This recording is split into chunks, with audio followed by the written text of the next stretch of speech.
Oh no, Harry. Tominey lashes out at Duke's staging to thief money as it still cost the taxpayer.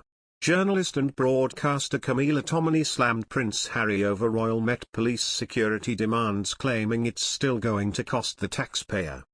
Royal reporter Camilla Tominey sat down with Philip Schofield on This Morning to discuss Prince Harry's request for private Met Police security. Ms Tominey hit back at Prince Harry's idea to pay Met Police out of his own pocket to protect him and his family. She claimed that if the Duke is allowed to hire Met Police for his own personal protection, then it will encourage other celebrities to feel entitled to do the same.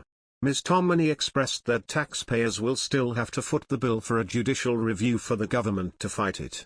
Ms Tominey said, "Well, hang on, the Met Police aren't for hire. Prince Harry said he will pay for them to protect him and his wife and his children.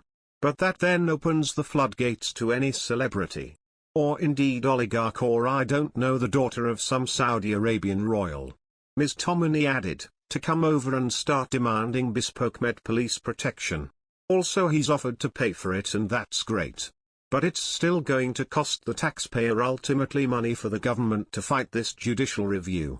That needs to be paid for, and I know Matt might think he's entitled." Former head of Royal Protection and Chief Superintendent of the Met Police, Dai Davies, was asked for his comments by the Mirror. Mr Davies said, "A lot of these issues appear to be greatly inflamed by Harry and his advisers. It really doesn't need to be so fraught. If ever there was a proper credible threat to Prince Harry or his family, then the Met would take the appropriate action. If he or his family were to return to Britain in an official capacity or to support the Queen during the Platinum Jubilee events, I'm sure he would be afforded the necessary protection. I would argue robustly against his case that he is not safe in the UK. If ever the British intelligence services did discover a threat to him and his family, they are hardly going to sit on it. It appears that Harry is creating scenarios that do not exist." When speaking, Mr Davies added, "You can't just hire the services of Scotland Yard as and when you feel like it. These are highly trained personal protection officers with access to sensitive intelligence. It is not like when football clubs pay for officers to be at football games." In an explosive appearance on the BBC after a year off breakfast TV, the former Good Morning Britain host said it was chillingly inevitable that Harry and Meghan would pop their heads up again. He told Sophie Raworth how the timing of Prince Harry's request for police protection is so appalling following the death of the Queen's husband, Prince Philip, last year, and the awful situation with Prince Andrew.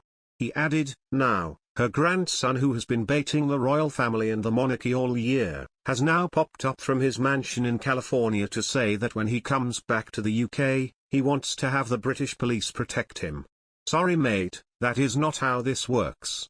Host Sophie Raworth attempted to interject, insisting that the Duke of Sussex is willing to pay for the police protection, but Piers was having none of it.